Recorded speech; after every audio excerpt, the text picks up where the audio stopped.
Good morning, good afternoon, or good evening, wherever you're from in the world. Thank you for setting your alarm and being here. Thank you for being a part of history. My name is Ardog with the Triple G, and I am your host for today's event, PCC number 5, with a prize pool of $3,500 US. So many teams have come to conquer the PCC crown, but it comes down to who is the best and who will go down in history. Before we begin and before we watch the grand finals as well as the third place series, I have a few people who have decided to join me this morning in North America. But so I'll first introduce Smite Pro coach and analyst Mugi Wawa. Comment ça va?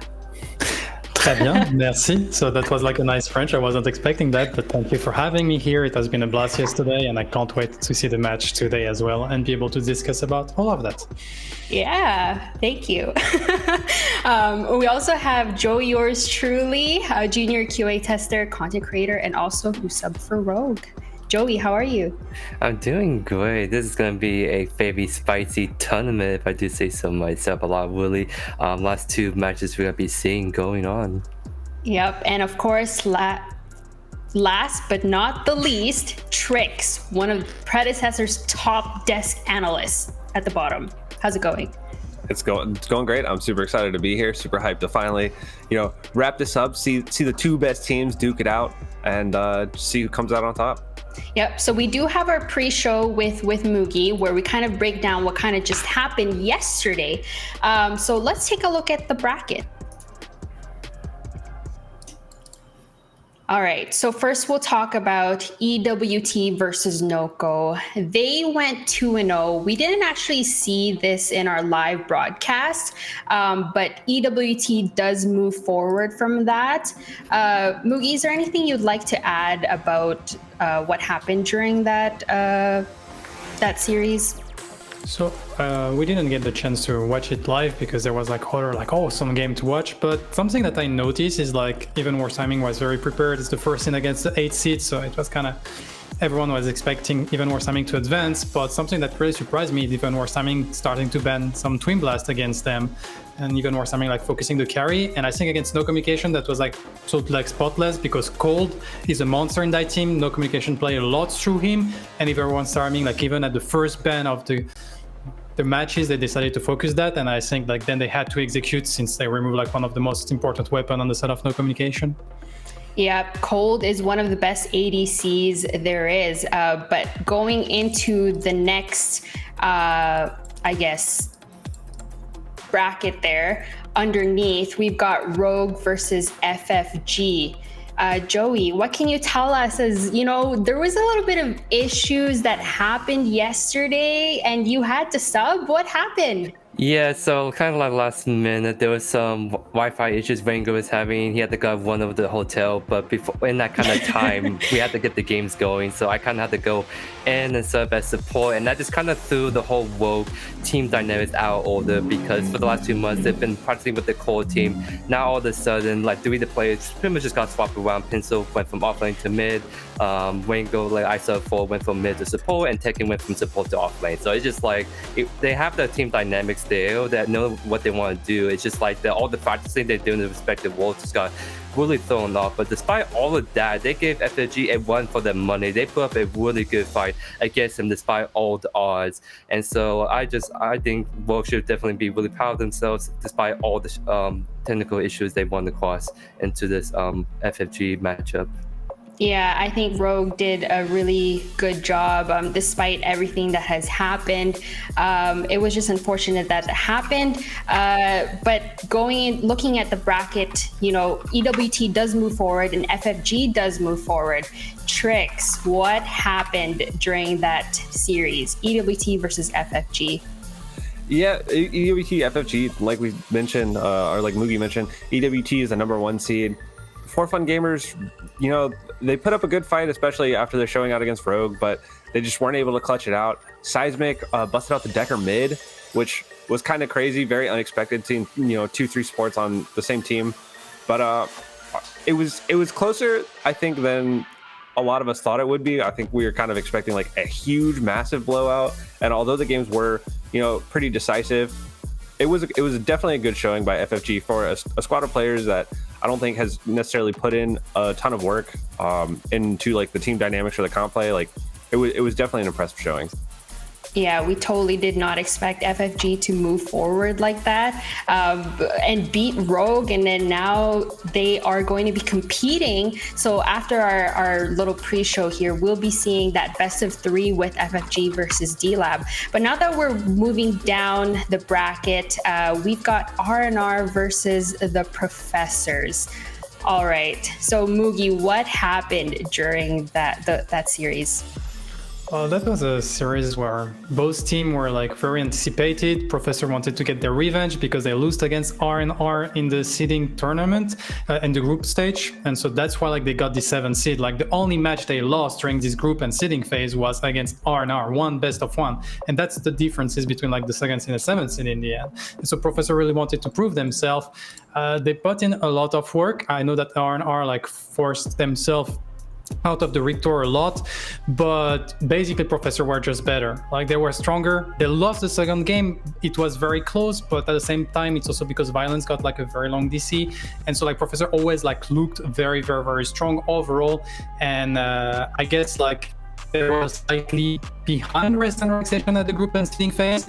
They practiced a ton like crazy, and they just like got the W in the end and advanced and let Rest and Relaxation, which was the pick selected by C-Speak to face them in the final in the dust. Yep, and then not to mention also during that first game, the Professors lost Violence, for a little bit there.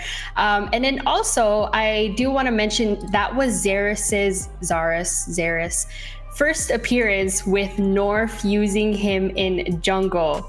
Joey, you have a lot to say about the Zaris. Yeah, so I'm mostly excited to see Zaris because I think he's way better suited for the off lane. But of course, in certain circumstances, he could be flexed into the jungle, but it had to be done with the white build. Because in like in a different kind of team, I think Six did Zaris jungle, and he did like the mutilator with Shocker augmentation, which makes sense because you're as the jungle is to do this quick game, trying to do that quick busted damage, finish people off really quickly, right? But like what kind of build that North was doing, it was kind of like, it's just a weird build. It didn't make sense. Like augmentation for Titan's Quest, it's kind of like didn't really commit to either to the staying fine play style or like kind of like the burst heavy style. So when North was doing all these games with Zaris, he just wasn't able to do enough damage in that jungle world. So I think there's a lot of it just came down to he's just not able to build the Zaris right in that jungle matchup.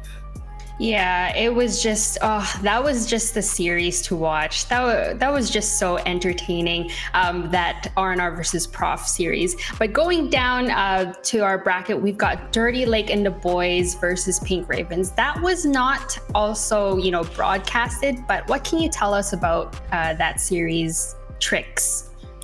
Yeah, so D-Lab was coming into this tournament, kind of hot. They had something to prove. They were a little peeved that, everybody's talking up Pink Ravens. They're talking up Empty.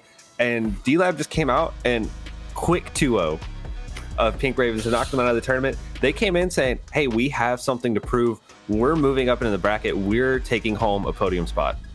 Yeah, and I see Mugi's kind of smiling. Do you have something to say about what happened, D-Lab versus PR?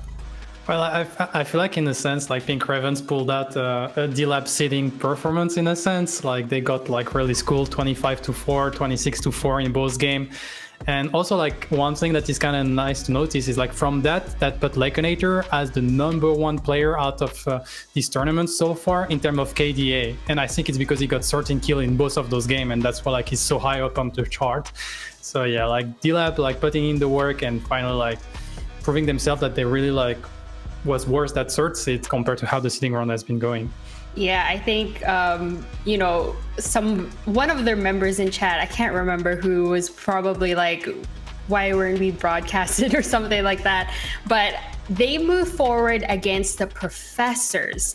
Okay, so Joey, what happened during that series? Yeah, that was just a really neck-to-neck series between like the Professors and D-Lab. I think it's just from the fact that I think both teams put in the work, but I think Professor just put in some more serious work. Like I think the fact that they put in like 50 scrims within like the span of 20 days really just shows how dedicated they are to go all the way to the finals. And I think that's kind of what happened with Pink Ravens, because sort of like what happened was they sort of got that team together last minute, but they didn't put in the practice, so they kind of fell short against D-Lab, who just have a lot more experience. So I think what it came down to between Professor's D-Lab was just kind of like the team dynamics of all the practice put in, but also just how the drafts go. And I think Professor just were able to execute the drafts better than D-Labs. Yeah, and if you look at our Twitter, there's like, we are reposting hashtag 55 scrims. I know Lance is a firm believer. We've got Mr. Meds who are also Professor believers. But with that being said, you know, we've got our grand finals, which will be a best of 5 with EWT and the Professors. So Mugi, what is the strategy for EWT to win against the Professors' 55 scrims?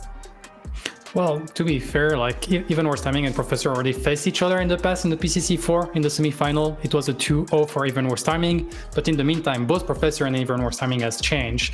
I would assume that Sismic spent a bit of time yesterday night because he was expecting to face R&R at that moment to like improve his notebook.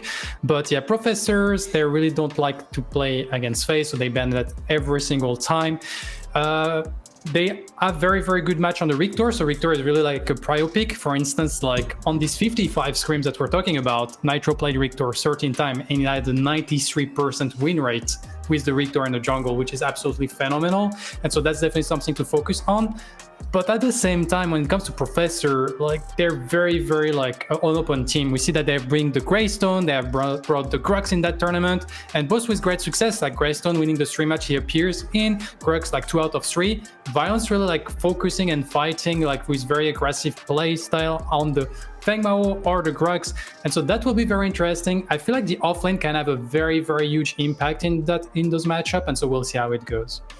Yep, both very, dominant offlaners. You've got Shin, who is playing for EWT, and then Violence playing for Professors.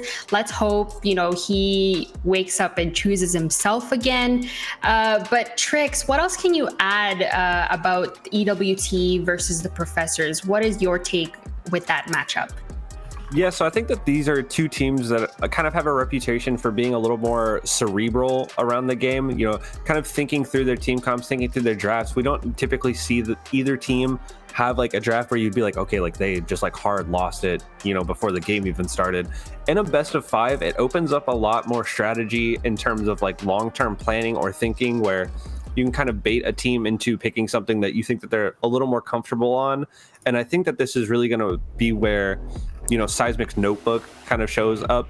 He famously has pages and pages of data on all these teams, their drafting habits, what champions they like, what champions they don't like. And I think if you have somebody that's willing to put in that much work into the game, we talk about 55 scrims, but sitting there, by yourself, looking at other teams playing all the time, it goes a long way into recognizing patterns that, maybe a team isn't even conscious of, where they just go like, okay, like we've done this before, like we'll just keep doing it again. And I think Even Worse Timing has the player potential to exploit some of those tendencies that Professors has. Yeah, this guy was doing his research. For some reason, I remind him, or I think of him like as Light Yagami with his Death Note. Just like he's got notes under each player. But anything else you'd like to add? Because this is going to be a very spicy match to watch. Joey, yeah. I think both Trix and Mugi covered it really well, but either way, I don't think it's going to be blowout. I think it's going to be some serious fight being put out from both teams. I think it's going to go on longer than I think people are saying right now. I think you should not underestimate Professors going into EWT in this grand finale. Yeah, I'm kind of wondering, is it going to be a sweep, or is it, going to be a 3-1? But now we're going to go discuss about the best of 3. So this is the next match, or the next series that we'll be watching. FFG, that nobody expected to come through, versus Dirty Lake and the boys. Mugi, what is going to happen during that series? Well, I think like Dirty Lake and the boys really have to prove themselves. They're the more experienced team, so that could be like dangerous for FFG. That it's more like a new squad. Also, like I've noticed something that probably like maybe even Warsaming knew about. Forefront Gamers only won their games when they were playing with the Drongo, and even Warsaming banned the Drongo every single time against them. So that's maybe a little tag that D-Lab can use, but we will see about it. On the other side, on D-Lab, I was talking about Lakenator being at the top KDA player in the tournament, but out of the 20 players still there is like the other 4 of D-Lab is in the bottom 5. So a big like focus on Lakenator to be able to pop up for DT Lake and the boys to get out the W in those games. And so like I hope Lakenator is in shape, or that the rest of the team has started to wake up, because FFG is no easy task to take down.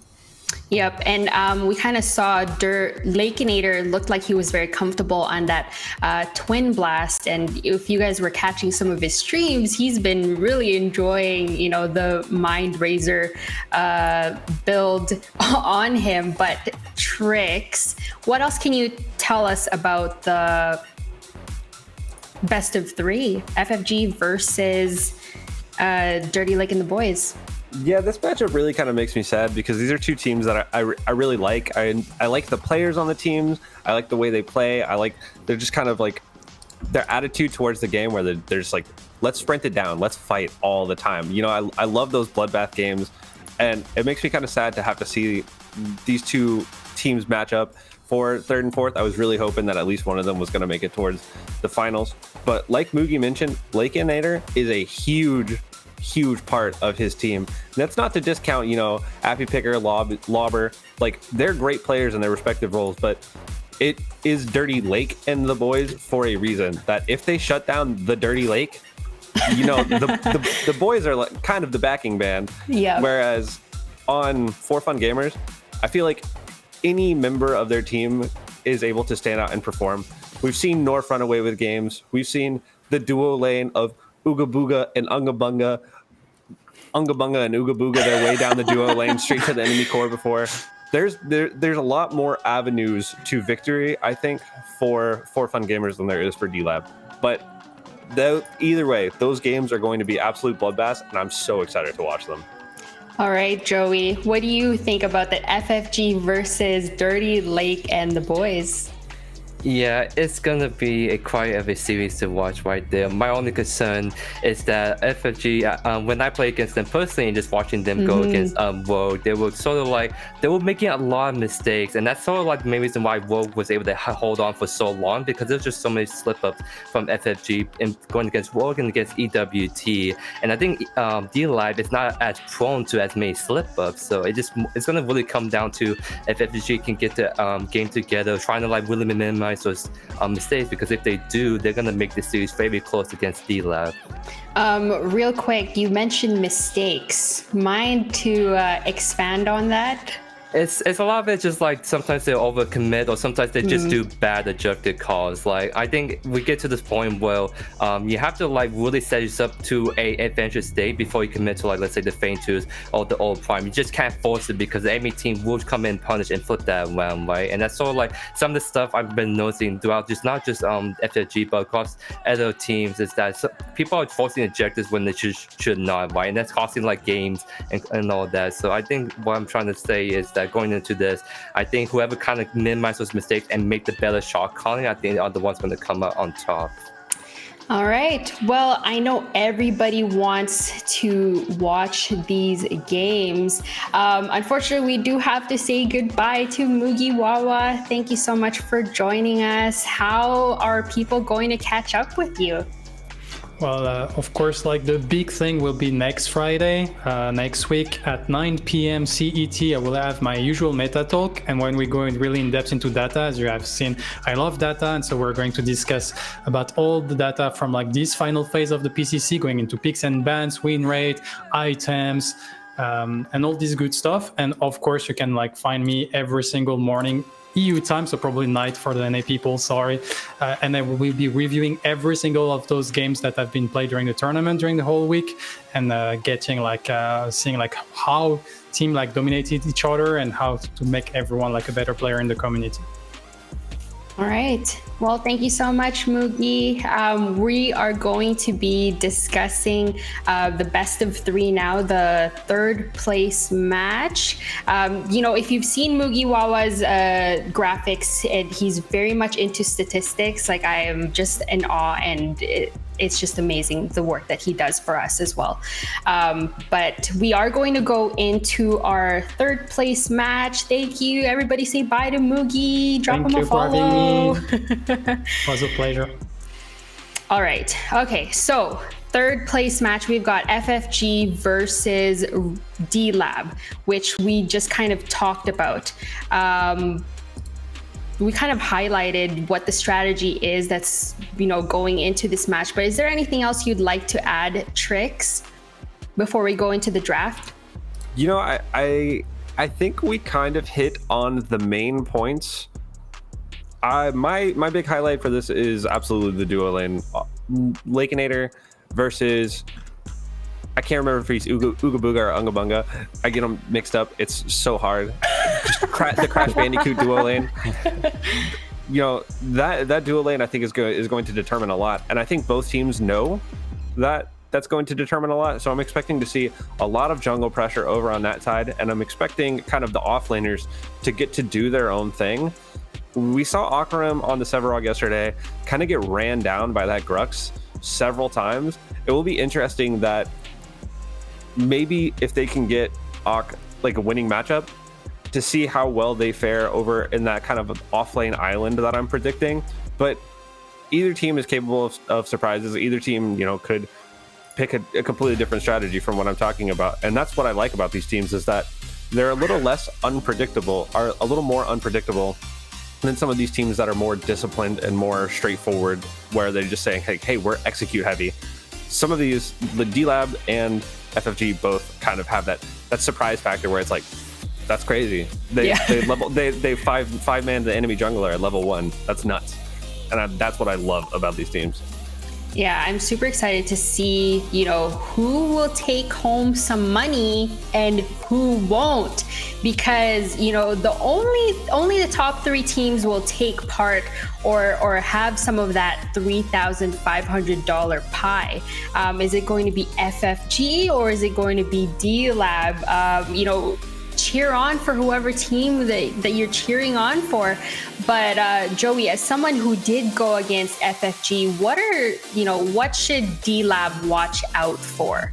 I think a lot of it seems like they really like giving that Sevar to Akarim, Lim doing Sevar things in the offlane. So when Rogue was going against them in game 2 and 3, they were like banning the Sevar because like the offlaner for Rogue just not able to deal with that Sevar pick as well. But on the flip side, when it comes down to so I think it's a lot of it just coming down to Lava going into Auckland right there, and Lava is known to be a really aggressive offlaner. So Sevar maybe gets one for his money because if you have a really aggressive offlaner that can really punish the Sevar early, it can just make the Sevar's life miserable. So I think keep an eye on what the offlane is going to be picking into that Sevar, because I think if they can pressure the Sevar on Auckland really well, then that's going to free up so much pressure on that map for the jungle to go in and invade into whoever he wants to.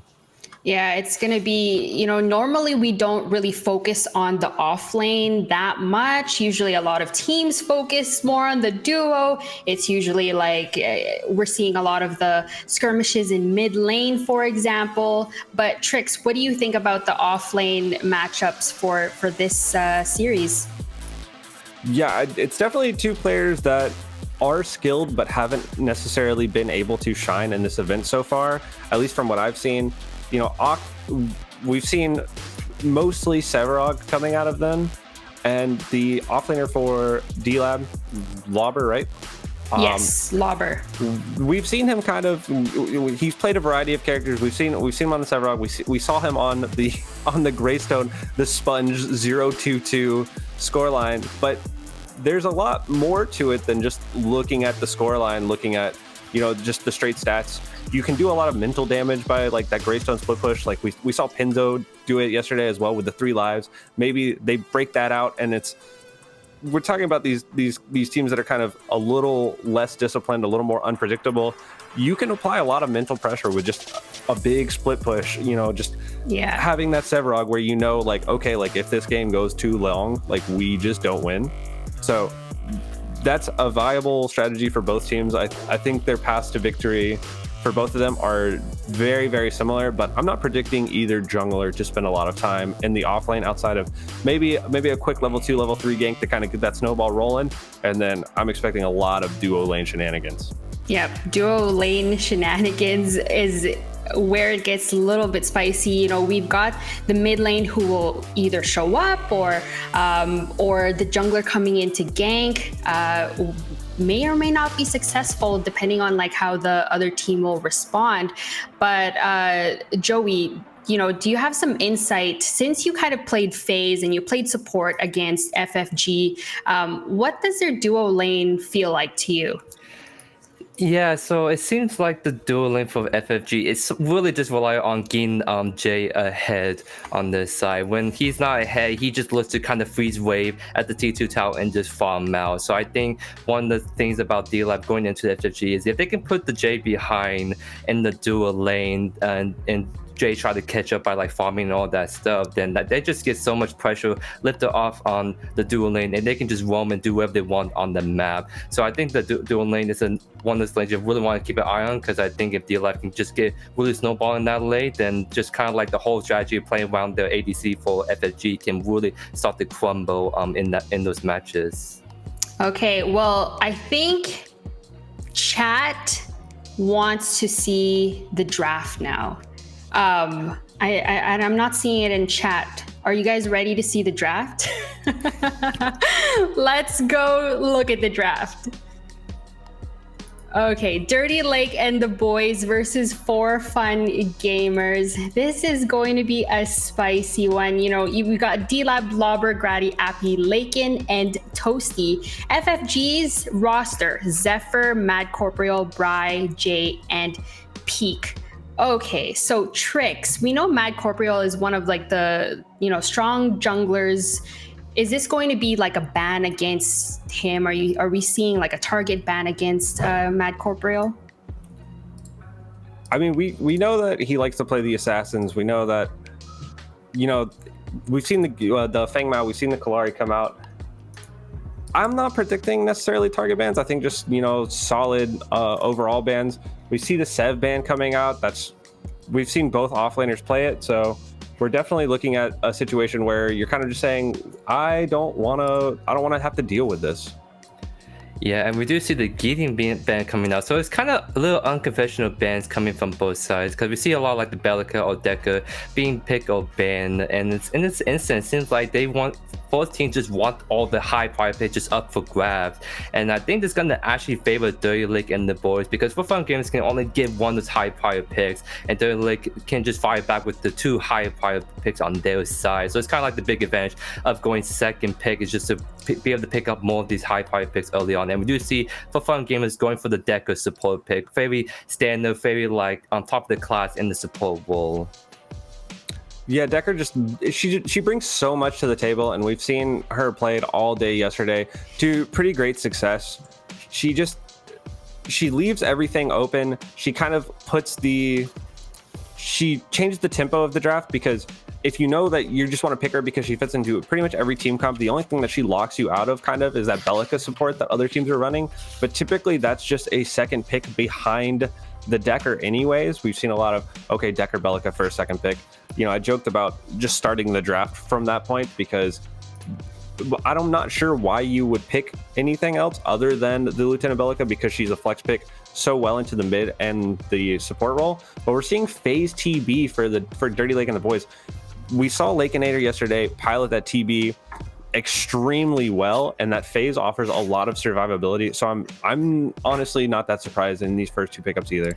Yeah, I think it's very strong first two picks from the LA boys, because that's pretty much them saying they want to just diff the duo lane for fun gamers, and that's some of the strongest duo that can accomplish that. So I want to see For Fun Gamers either picking up Victor or banning it, because if they're like the boys can get Victor on the jungle offlane with that phase support, that's just going to leave some really nasty, easy just hooks for the Victor to just go ham and get some easy picks in any of these encounters.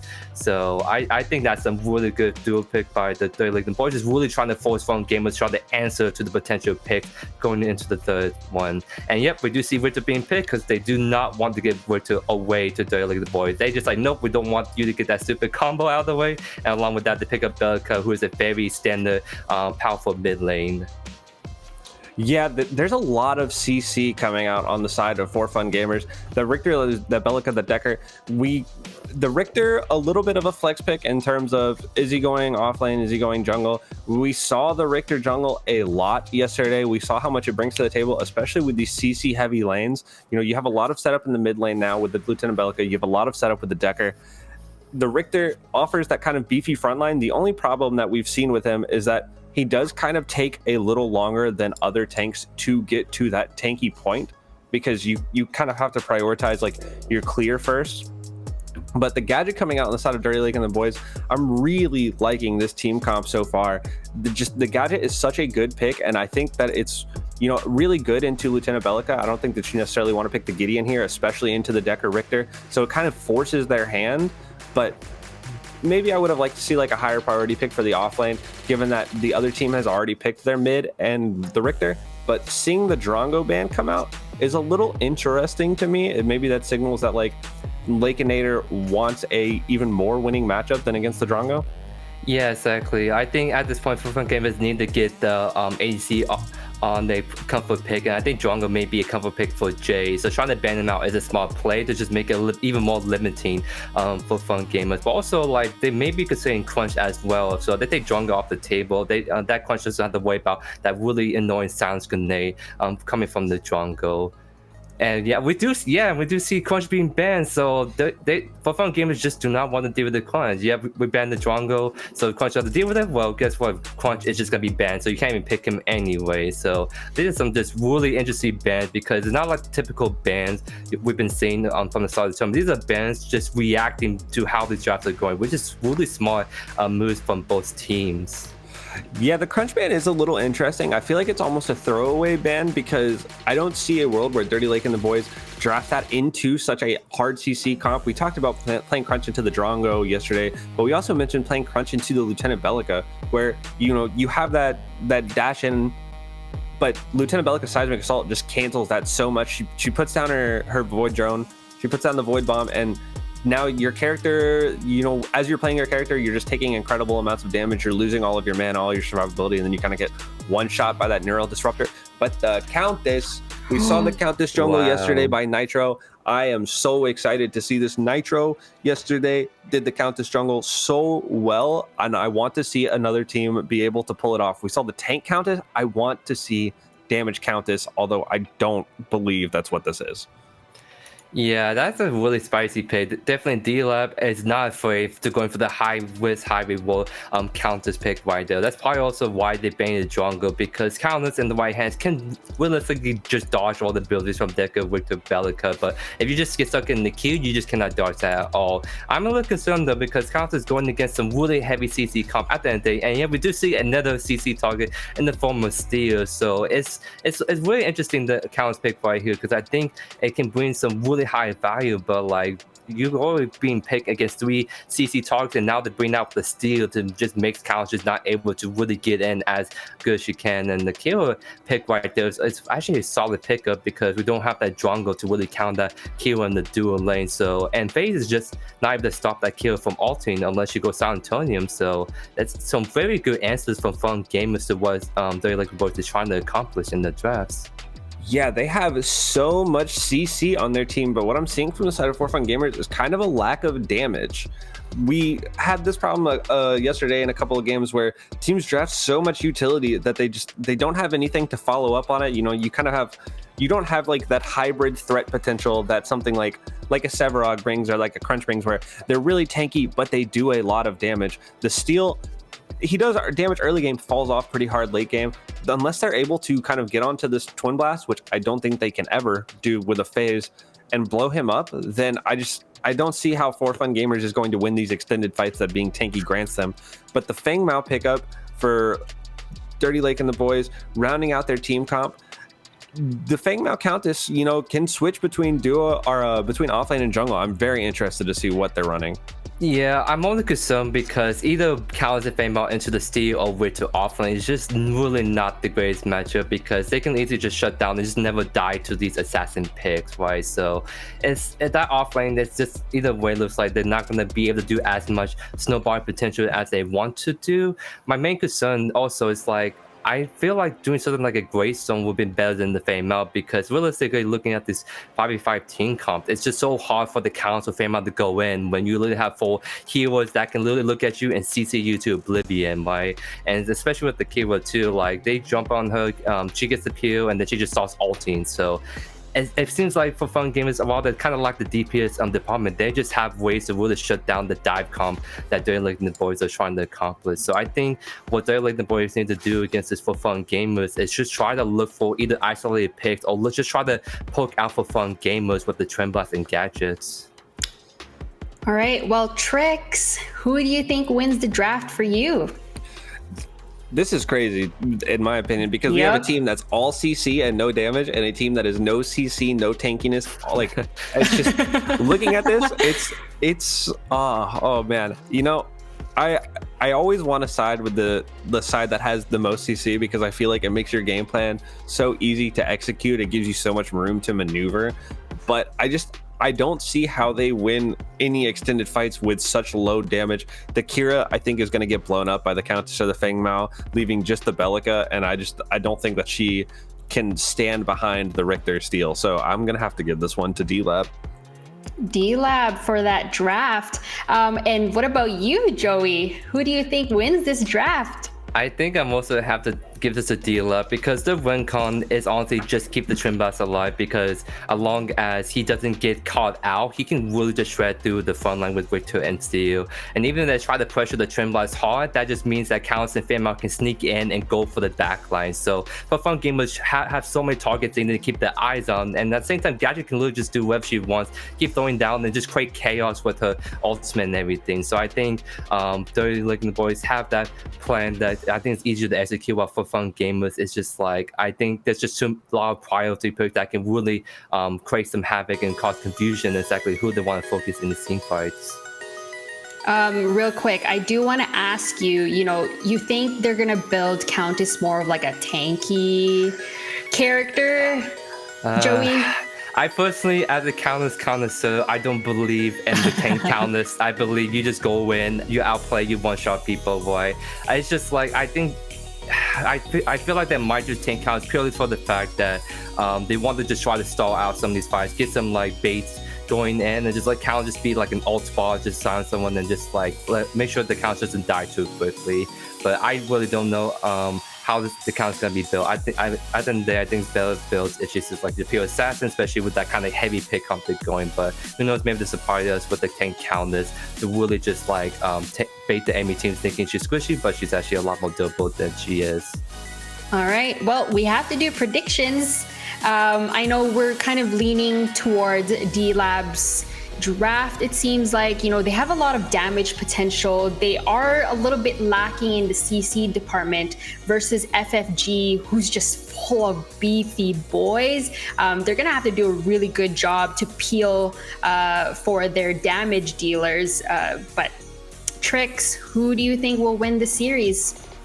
I think I have to give it to, my former desk co-hosts, Lake and Nader and the boys.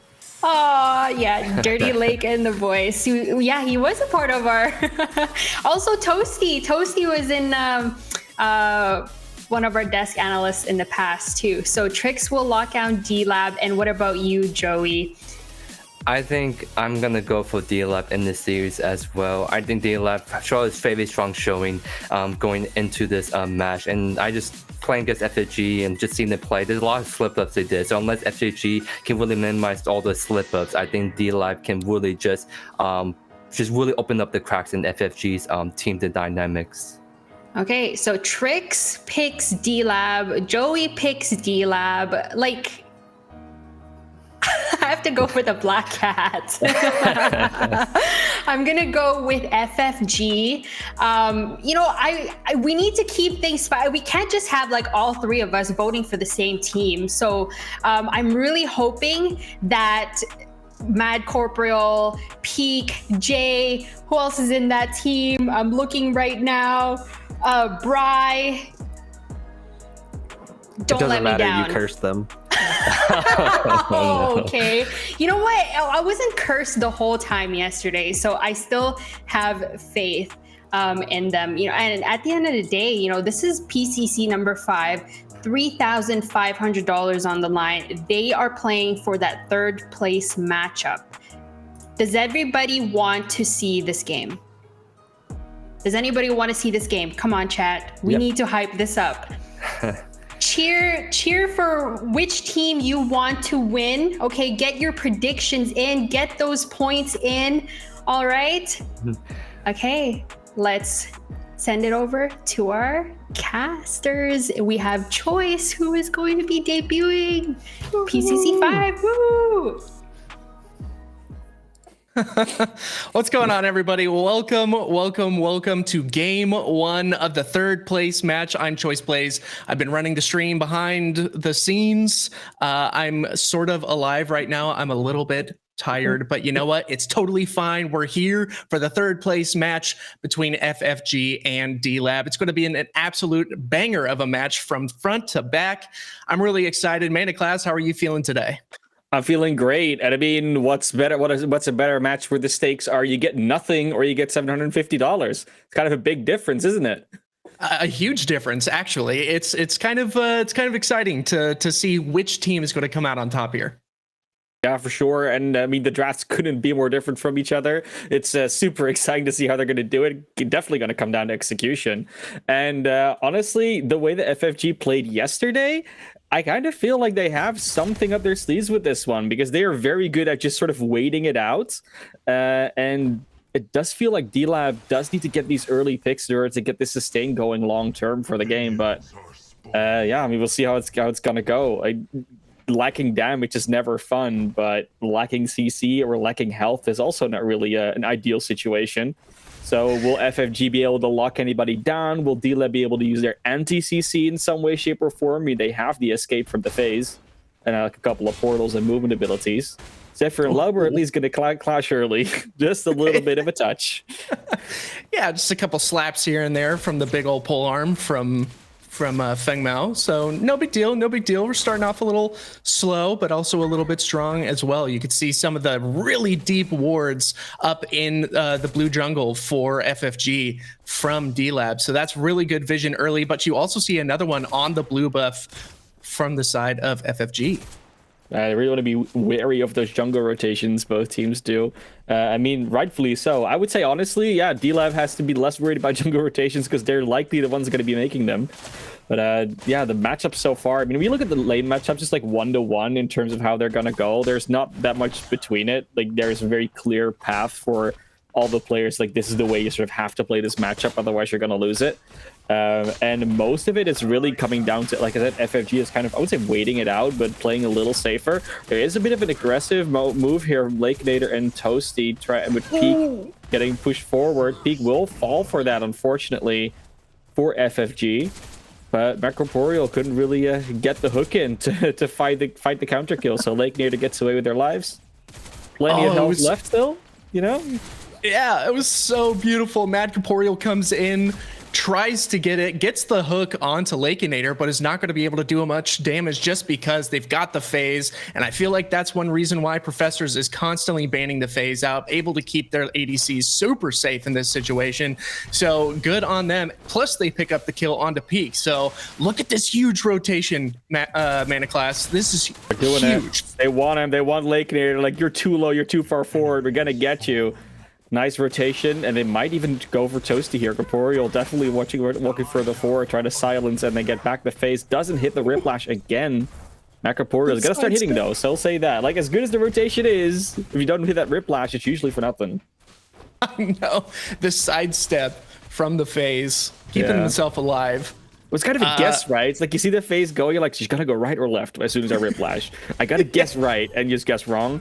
Zephyr goes super low, actually getting away with that. Does have to burn the flash, but is able to back, and that's gonna be Lauber pressing that wave in super hard, going on the aggression early. I like it. You have to with that Fang Mao. Oh, I love it. Getting the steal, almost completely dead. Just one tap away, but just not enough. Grady is coming into the mid, taking on to Bry. Not going to be able to do too much though, but almost baits out the blink, but not going to be able to this time. A little bit safe there on the laners. You've got the seismic assault from Bry, who's playing the Lieutenant Bellica. A little bit safe, especially up against that rotation or the gank from Countess. It's pretty nice to have. You were talking about the deep wards earlier, and a lot of this game for both teams so far really seems like it's going to come down to vision control, map control, just making sure that you're ready or at least able to see the rotations that are coming out from the other team. Because so far it's almost like, I would say it's random because obviously they have a plan for it, but there's no rule for which hero is going to rotate to which lane. But like both mid lane and jungle have been actively rotating so far, and Mad Corporeal with their active rotations is now potentially going to get caught. They are in their own jungle, so they have a fairly easy way to walk out of it, but they're going to lose their 3 camp, it looks like. Yeah, stealing a little bit of farm. Grady's got to be able to get as fed as possible to get as strong as possible on this Countess. You obviously want to be doing the big damage. Grady is going to be able to go in, but the shield bash is going to stop the assault there just for now. They're going to push in this lane, and it seems like it's going to be a free Cyan buff for Labra as he goes in on it. A little bit of action on this side. Yeah, I mean, again, pressure has to be on early, but it looks like the pressure is going to be there from FFG consistently. They did, of course, get the ADC down once. Lakenator did already fall, and the desk was very adamant, saying, well, it's Dirty Lake and the boys. It's kind of Lakenator and the posse. So if you get Lakenator early, you keep getting Lakenator, you're very likely going to win. So they at least are good off to a good start on that part, keeping Lakenator under pressure. They got the kill on him already. But it's, of course, not the entire thing. Like, there's still the rest of the team to deal with. And so far, they have been dealing with it quite well. So FFG, while they're able to keep up the pressure on the dual lane, they do have to be a little careful on the other sides of the map. For example, on that off lane, that's so under pressure at the moment. Yeah, absolutely. It's very interesting to see the way you pressure a lane, especially in the duo lane, when you have a Richter jungle, you're able to still push up all the way up until their tower, because the jungler can just pop right out, get you with the Riplash, and pull you out from under the tower, as well as lock you down with the skewer as well. So it was very interesting to see how the dual lane from the side of FFG were pressuring pretty heavily on that dual lane side. But right now, Grady is trying to get a little bit of damage out. Bryce still holding on to that blink. Not going to use it this time. Ready. Yeah. They still have their stun up, so it's just Grady pops in, instantly stunned up, into the air you go, and Bright just steps a couple steps back in the safety of their tower. Nothing to worry about. I mean, what are you trying to do? Gank a Bellica on the mid lane as Countess? That's not gonna work. Not this early in the game, at least. And very nice adaptation from Bright to put their points in the right thing and sort of save their abilities. Not actively using it for lane clear as much, really ready for the ganks coming in. So counter aggression is the name of the game for them at the moment. Yeah, pretty decent amount of vision in the river there as well. It looks like Appy Picker's trying to get a little bit of damage out onto Bry. Is actually going to hurt pretty bad with that hat on top of the Bellica. Still not going to be doing too much. The lane is still a little bit pressured here towards the center, but you could see Mad Corporeal is coming in. Could possibly get a Riplash, but I'm pretty sure there was a ward there, unless it just went down. Appy Picker's got the black buff. Still going to be able to run out of there pretty safely, but Grady might actually be under assault here for a second, but no, it seems like Mad Corporeal is moving towards the blue buff jungle. Like, either they don't know or they just don't want to go for it, but there's definitely a ward there, so they could have seen the Richter coming. Now Lauber is going to try and steal the 3 camp again, but I don't think they want to go for it this time because they're alone. And there is still a Zephyr on the lane. Yeah, that would be funny if it worked out. I mean, they are very leveled already, 7 towards the 6, and only a 5 on Mech Corporeal. So Lauber is definitely out farming at the moment. Not unexpected, of course. I mean, you are playing against the Steel. And you know, Zephyr is sort of trying to keep up. Got to be seeing if there's going to be initiation. No, they're not want to go for it right now. It makes sense. Yeah, these teams just kind of touching back and forth, seeing if either of them want to take something. Matt Caporal goes forward, could potentially get the back here. Ooh, they spotted that out. Gotcha was backing, I'm pretty sure. Yeah, could have been a good hook. Still stopped the back, I do believe, as well. Grady is under they pressure canceled here. it. Yeah, they saw the jump down, and I had a ward there or something. I saw some vision, and like, oh, you know what? Let me just back up a little bit so I can't get hooked. But there's Toasty with the beam. He's going in, but also Mad Corporeal's going in as well. But barely misses the Riplash, is going to be able to get out for free almost. But Grady also going to steal a little bit of farm. This is going to be huge. As long as you could starve that Richter, it's going to be huge for you, especially as a Countess. You want to be doing as much damage as possible. Mad Corporeal is going to go in. Grady actually doing some damage right now. The phase beam comes out. Lakeinator tries to get him as well with the ventilate. Not going to be able to do too much. Grady's out for free, but Appy Picker's in here as well, doing as much damage as possible. Mad Corporeal almost dead, but it looks like this is kind of a winning trade in the favor of D-Lab. Yeah, they did find the Feng Mao on the off lane as well. They weren't actually there to fight it. Not quite sure what happened in that duel, but yeah, the Feng Mao they probably tower. It looks like they probably tower dove and then like got hit an extra time. The minions helped out, but good trade nonetheless. But it's really cool to see both of these teams, because while they both want to go for the eliminations, they're also very conscious of the fact that they don't want to sacrifice to get elims. Only if it's like a very secure thing, you get like a 3-for-1 trade or something, you might do it, but they don't want to give away these deaths because they know that as soon as they start bleeding too much, even when they're, getting kill rewards from themselves and like the wrong people die, they don't keep their lead. They don't gain a lead. They might even give a lead away.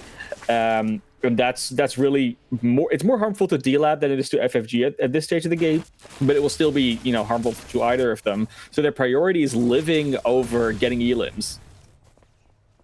Absolutely. They're living as best as they can right now. It looks like there's 2 kills in the favor of FFG right now.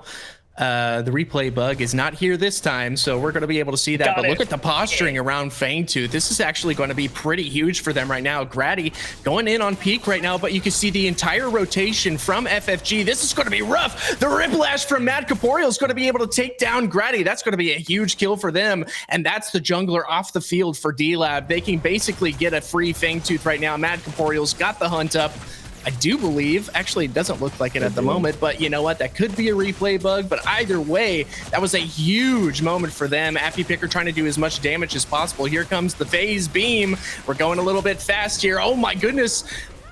I don't know who got... Okay, FFG were able to secure that Fangtooth, but they're all a little bit low. Lakeinator's low as well. Appy Picker still doing a ton of damage right now. Toasty's still alive. Lakeinator needs to back out.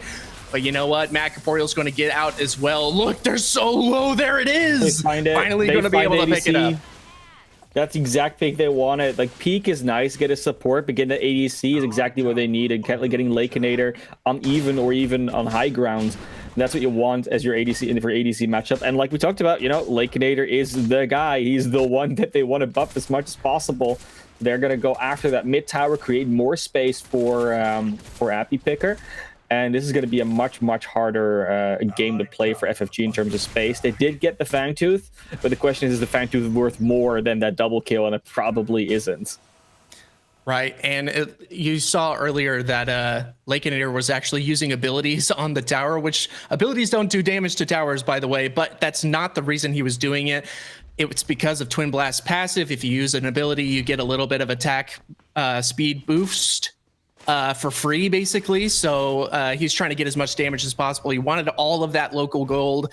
If you can get the local gold from a tower, it's got to be on the ADC. You want to buff them up as much as possible. Peak kind of going in, doing a little bit of damage and stopping it back, but not going to be enough this time.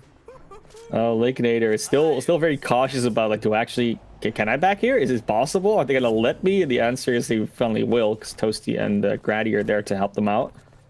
But yeah, these teams are now, they sort of, they obviously haven't given up laning at all, but they're definitely starting to rotate now. Again, the musical lanes come out. Off lane are the ones that are sticking, as usual, to their own devices. But living on the island. Yeah, and honestly, right, like we talked about the CC, like the health, etc. And there's a very real possibility that D-Lab can abuse split pushing. Well, obviously they can abuse split pushing a lot more than FFG does, because just the way they fight. But they're also probably going to, like, they have the movement speed, they have the damage to do it as well, and they can kind of send at least 3 of their heroes just to split push. They don't have to pick just one. They can kind of pick and choose what the situation calls for, and that makes it super dangerous. Like, you see one tower goes down here, the mid tower is super low, the offlane tower is taking a chunk of damage. They're just going to slowly take map control, but just by virtue of being able to be in more places faster. What happened with the ball there? But on the physics, I guess. Yeah. Just got caught a little bit on the geometry of the map there, I guess. But it looks like Grady was able to take down the Orb Prime, and that's going to be huge for the farming. This moment here for these next couple of minutes, while Grady has the Prime buff, he's got to be able to get in there, get as much farm as possible. But look at this. He's all by himself, Lakeinator, trying to get as much damage done as possible, but he's not going to be able to do enough, as Jay is going to shut him down.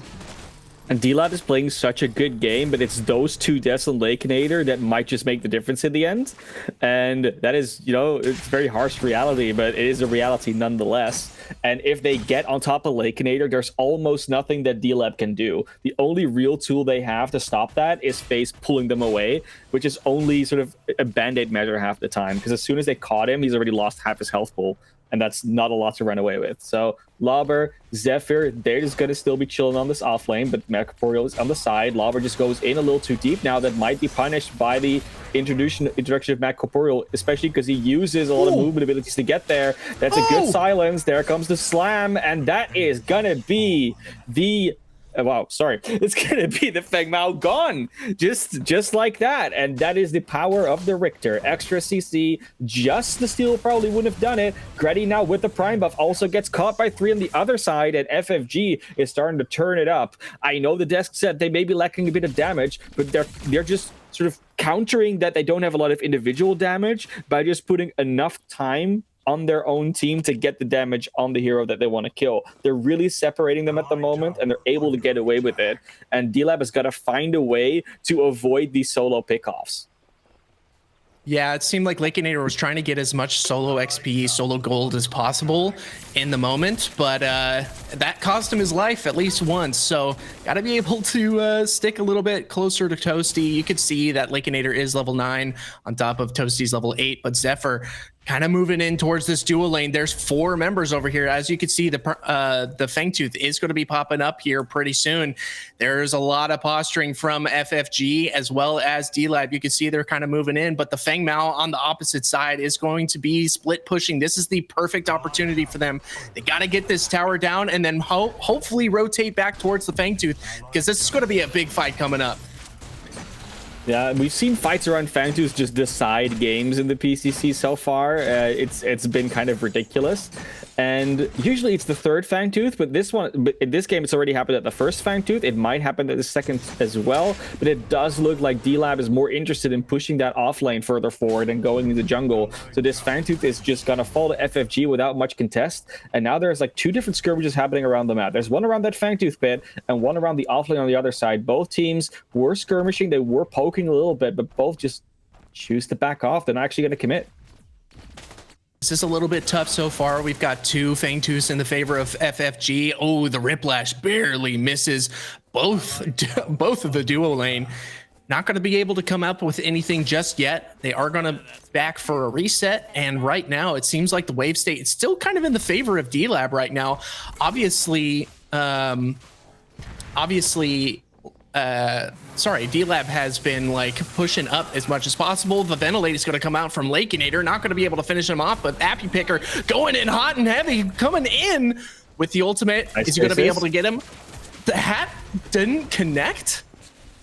No, it's one of those things where it's like a post-stasis effect, it looks like, where if you're in the stasis, the hat doesn't recognize you as a target, and if you then come out of it, you apparently don't step into it. The cooldown might also have gone down for the hat to connect on somebody. It's a little bit of a timing issue almost, I suppose. But yeah, stasis is very well timed, and they got away with it. So you know, whatever happened, even if it was a bug, they got away with it. That's all that matters for now. FFG, yeah, right. Sometimes you just do. You get a little bit lucky, but FFG is starting to push back objectives a little bit. They want to get the tier 1 all of the lanes because they still haven't gotten any so far. And they want to open up that map a little bit more because they are being pushed back positionally a lot. Now, them being pushed back positionally has worked out in so far because it means that D-Lab has more area to roam, aka to be more split up. So we're gonna have to see how that changes if the map opens up more for D-Lab, so for FFG. Now there is a lot of abilities going around. Jay did get caught by Grady, but will just ult and push them away. Will eventually go down. Grady just running with their legs between tail between their legs, but Lakenator has been caught again. The CC is enough. Will the damage be enough to counter it? It will so far on one of them. Peak is going to try and get Lakenator. Lakenator ridiculously low. The phase isn't close enough to push them out. They will eventually fall. And that's a 1-4-2 exchange there, but it is again Lakenator that's the one that goes down on D-Lab's side. That was absolutely insane. I don't know if you were seeing that, Mana Class, but it was back and forth for Lakenator. He was pulled by the phase, then he was pulled by the Richter, and then he jumped back, and then he got pulled back in by the Rift Walkers, I think. It was just back and forth for Lakenator, and he just couldn't escape. And you could see the phase was like, sorry, bro, you're done, so I'm going to get out of here. Ooh, yeah, I mean, he's not going to give up another free slam. kill. His huge shield slam will get stunned themselves by the gate, but we'll still be able to, you know, if you're both stunned, you're kind of just in an equilibrium, so that's okay. Yes, the elimination. They got Lauber early as well, so Zephyr really carrying their weight. And it is a lot of weight on a steal on that offlane at the moment. Will not be happy on the side of D-Lab with the fights that have been going on so far. And I mean, like I keep saying, you know, if you get the right targets, the other ones just are not able to keep up. If you look at the overall XP, that you can tell as well. Like FFG is just running away a little bit with it.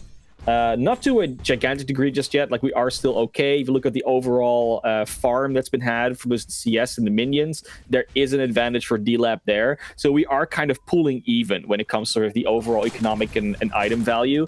But it is still like scary to see how much FFG is able to do. Yeah, I do want to point out that even though FFG is ahead 4 kills right now, D-Lab is ahead like over 100 CS over FFGs, and that's the place you kind of want to be right there, is getting as much farm as possible and staying on top of your gold economy. I mean, because obviously gold equals items and items equal big ouch. So especially with a team like D-Lab, you want as much ouch as possible. And combined with all their objectives that they've gotten as well, right? Like all the towers, etc., it's been going really well for them. We are coming up on like full ore prime is a line now, so no more mini primes. Peak goes ridiculously low. Will eventually fall to Lakenator and did also find Jay.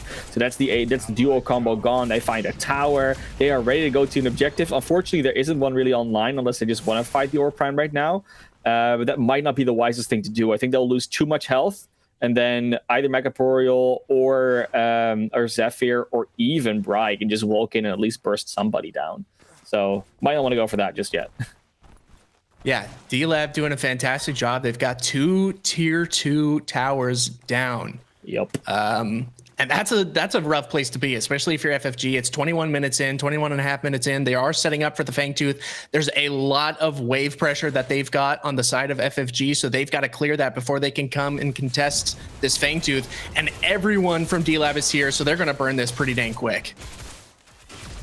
That is, yeah, that's Fang. I mean, Fangtooth is just gonna fall. It's just easy Fangtooth, like 3 seconds. Who cares? You know, doesn't even exist anymore in this map for them. Magpor is gonna chase it down, gets a beautiful Riplash. I think that was the phase that got caught, instantly deleted. So no one's gonna get saved by a phase beam this time. They trade a primal Fangtooth, they trade it for a phase elimination and a 5v4. I mean, are you gonna bother? Are you gonna risk going to the prime right now? They are making a bit of a move, but they're definitely gonna try and push a wave or two because they need to get these objectives, these towers down. They want to open up their map. They've been wanting to for a while. They just keep being pulled into these skirmishes.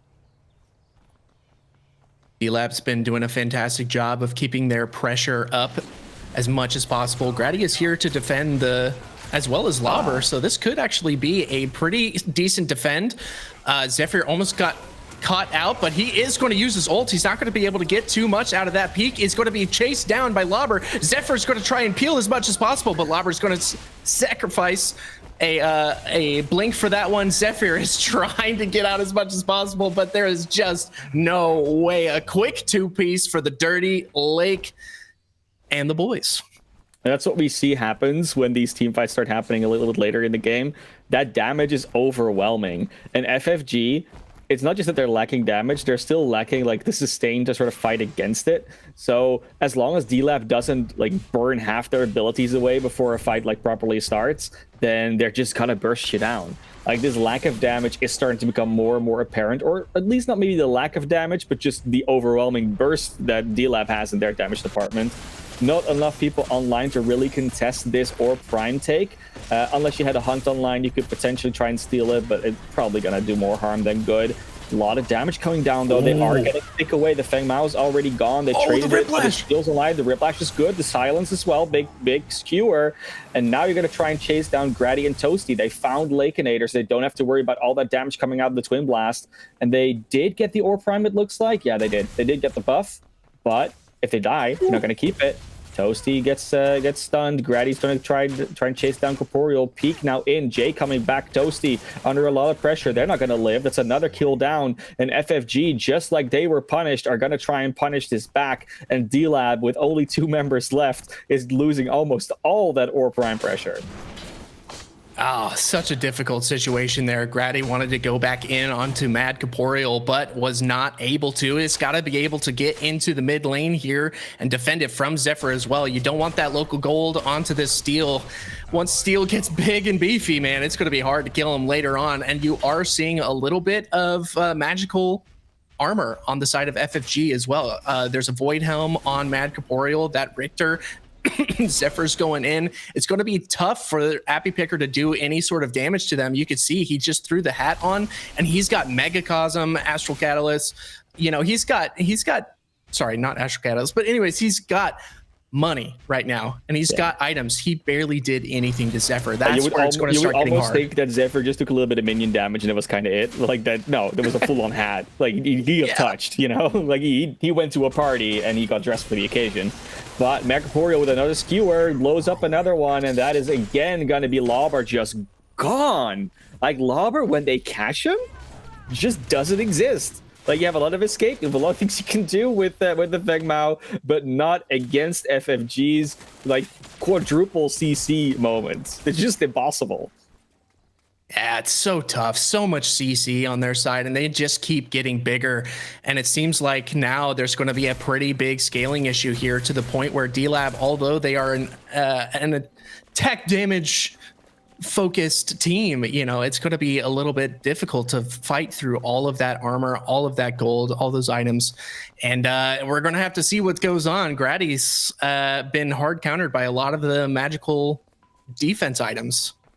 We could even get to a state in the game where we go to like 50 minutes and teams keep like swapping out items because they want to counter the items of the other team. They like go back and forth to see what the other team has. Like it's going to be a weird moment. But that's another like 24 minutes away before we even get to that phase, because that requires a lot of gold that they really do not have at the moment just yet. Grady trying to run away from the Steel will not be caught today. Zephyr is doing a really good job of saying, hey, this is my area. I would appreciate some personal space, so go and do your farming somewhere else. Exactly what Grady's going to have to do. Yeah, going to be a little bit difficult. They got to whittle down those walls of Mad Corporeal and Zephyr before they can start doing major damage here. Mad Corporeal getting hot and heavy right now, trying to look for a moment to be able to send out the Riplash. Not going to grab anybody this time, but you could see the dance start to happen here. Both teams starting to posture around the Fangtooth. It's now Primal Fangtooth as well. You've got 3 up on the board right now. Lobber trying to get that split push going on. And it just seems like one of those moments where you're just trying to whittle away at the enemy.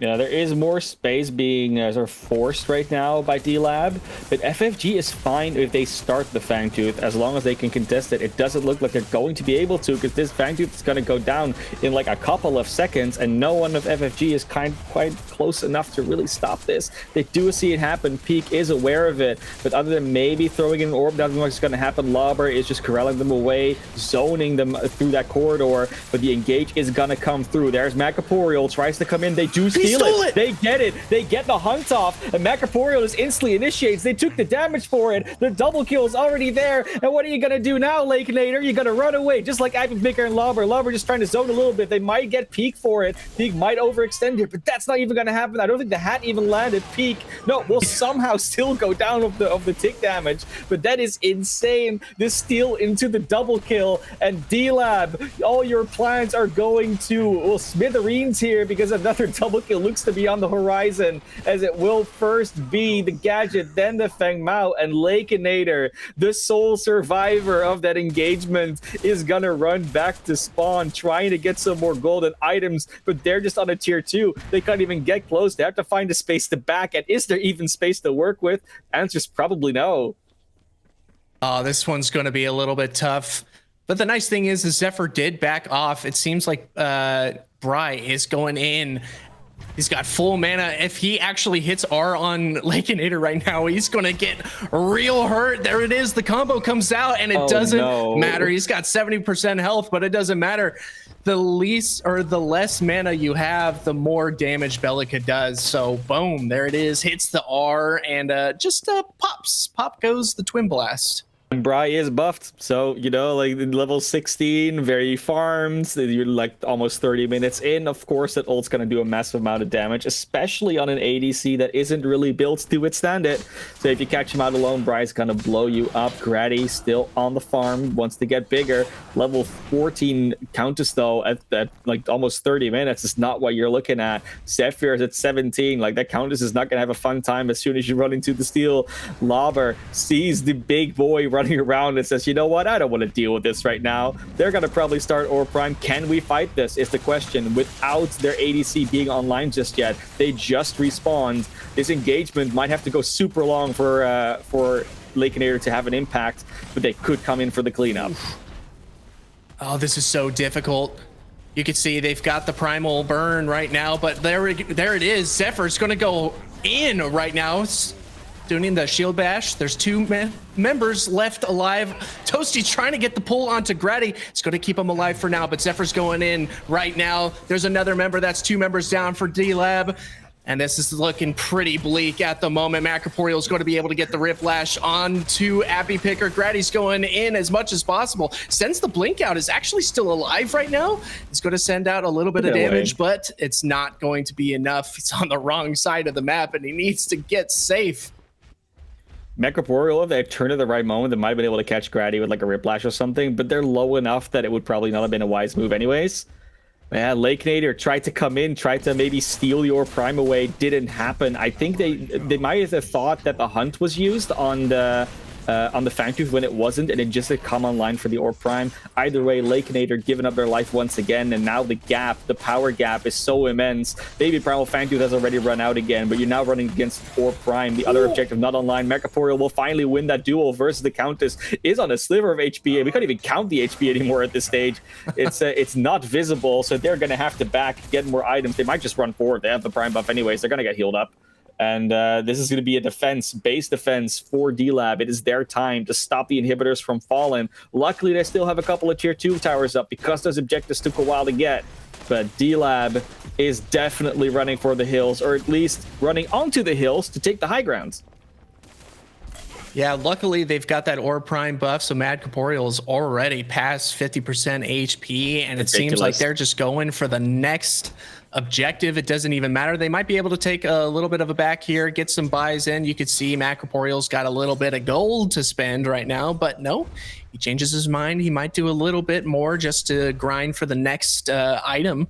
But right now, the wave state's now completely reversed. We saw earlier D-Lab was doing a fantastic job pushing those waves up, but now that the scaling is coming in from these big, beefy boys in Macroporeal and Zephyr, and the kills coming out from Bry, who has 0 deaths at the moment, 9-0-3, going off, almost completely full build. It looks like the O-Crown's going to come in as the last item for Bry, which is going to be absolutely massive coming in from the Lieutenant Bellica. It's going to be tough, but D-Lab, they've got to scale a little bit more. They've got to get some more gold in their pocket, and they've got to let this Orb Prime buff burn out on their side. A little bit of a catch out. Maybe they can find the pick up on the Decker. With Decker A, hard to catch, and B, you kind of know that they're baiting for it. They're trying to get another Fangtooth online here to FFG. These objectives really trading each other out back and forth. First you get the Prime buff, then the Orb, then the Primal buff, then the Orb Prime buff, now the Primal buff again. Like, they're eventually going to have to run out of objectives to go after. Peak, what a dodge. Just the mid-air boots will eventually get found, but so much damage has already been done. There is a lot of burst going around, though. They are finding one of these tanks that is Mega Portal out of it. Zephyr also super low. This Twin Blast is starting to hit hard, and while Lakeinator has basically no mana left, they are still hitting with the basic attacks. Not as hard, though, as Brian and Jay are able to do. They're catching it back. That's a full team wipe on the side of D-Lab, and FFG, they're going to run for the core. They want to close this game out, and they have about 40 seconds to do so before anybody is online. Oh no, it started to look really good for D-Lab there. I was rooting for them in that situation, but Grady was able to sorry, not Grady, but FFG were able to keep Grady out of the pit and not be able to steal that Primal Fangtooth from them. They were able to grab it from Mad Corporeal's hunt, and there it is. That's basically GG's right there, because they started getting everyone real low on FFG, but it just wasn't enough. Those beefy boys, man, they are beefy. Yeah, it was a little too much beef, and there wasn't enough early game picking that really got them ahead, that the beef couldn't, beef up enough. It was one of those things, sometimes you farm a lot of cows, but then too many die of, some sort of disease, and then, it doesn't happen. But this time around, they had a very successful year. The steaks are being served everywhere, and there's still plenty of Wagyu to go around. So FFG, they're going to go into game 2 comfortable, sitting on a 1-0 lead. D-Lab have got something to go back to the drawing board, and I do think that they probably won't let a draft like that happen again. Yeah, I don't think so. Grady had a hard time getting online, 0-5-5, getting a little bit of assists on top of that, but Bry going massive, 10-0-7 by the end of that matchup. It seems like Dirty Lake of the Boys came in with an idea, and they just were able to execute it on it this time. But that's all right, because they have another game 2. This is a best of 3. We are going to be sending it over to the desk here in just a second, but don't forget to like, subscribe, follow, all of those really cool things. You know what I'm talking about. Just be a part of the PCC family. We really love you guys. But Desk, what do you have to say about that matchup? Thank you, Choice and Man of Class. FFG. FFG. I had to bring out my black cat for this, okay? But I know we have a lot to say, but I'm going to start with you, Joey.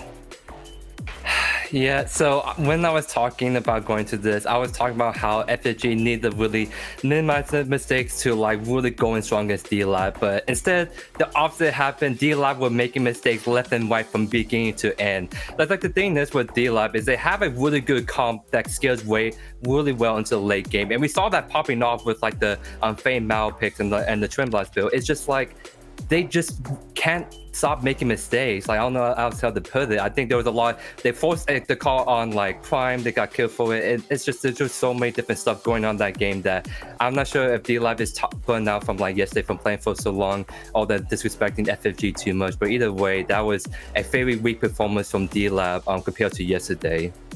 Oh, it was just very unfortunate that game 1 for D-Lab, but congratulations FFG for securing game 1. This is a best of 3. Tricks, what do you have to say about what we just saw? Yeah, I've been hopping back and forth between dimensions, and in the other one it was R&R versus D-Lab, so maybe there was some confusion there. But from what I saw, there was a lot of walking into the enemy jungle and dying, not a lot of warding, a lot of very questionable objective calls where it was just it seemed like they were kind of lost. They didn't know what to do, and they were just oh, hey, the big thing is on the map. Let's go kill that real quick. And then we saw Mad Corporeal walk up and just kind of hunt it right in front of their faces, take the Primal Fang, and then it was just oh, okay, well, I mean, I guess we lose the game now. It didn't seem like they were able to make the most of their picks. There was just a lot of kind of W keying without any I don't know. It was just the game was all over the place, and we saw some glimpses of what the team comp could be. A couple times where FFG is just CCing them and not getting any damage behind it. But then like once Bry came online, it was kind of over. Yeah, I really love that Bellica pick. But can we talk about how, so I kind of saw that there were some people in the chat saying maybe Grady could have gone Chimera. Yesterday, we saw him absolutely dominated. He removed his S key. He just pressed W the whole time. Could that game, would it have been a little bit different if we saw the Chimera, Joey? Yeah, it seems like with how they're playing right now, honestly, the Fame Mal counts, it requires a lot more mechanical skill. It's just not it. Going into like what's happening with DLF. Honestly, if they just went Chimera Greystone, who can just W key and not die instantly, I think that would have been way better with how they were playing that game. I think they probably need to stay away from the high risk, high reward plays and go for something that's more consistent, that can especially there's less room to make mistakes on. All right, well, what does D-Lab need to do, Tricks, in order to not get kicked out and still have a chance and not get swept by FFG?